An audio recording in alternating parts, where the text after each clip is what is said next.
याच्यासाठी सगळ्यांनी एकत्र येणं अति गरजेचं आहे. आणि त्याच्याकरताच आमचं उपोषण चालू आहे की समाजाने एकत्र यावात, समाजाने प्रतिसाद द्यावात. जर समाज एकत्र आल्या प्रतिसाद दिला तर नाही तसं रेटलं तर ते जसं भोकत गेलं तर आपण मुख्याने ना बा पण मुंबईला पण जाऊ.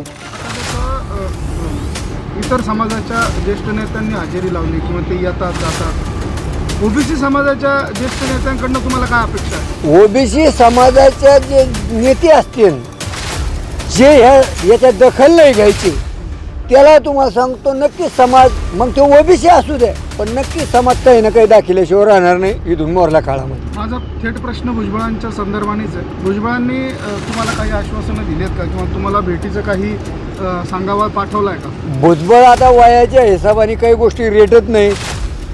एक त्यांनी असोसिएशन म्हणजे कोणतं की ते भरपूर लढलेत आणि लढत आहेत, आज लढत आहेत.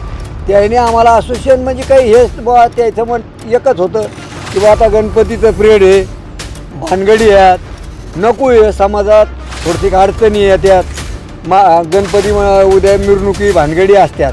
पण आम्ही 100% साहेबाचेच आहे.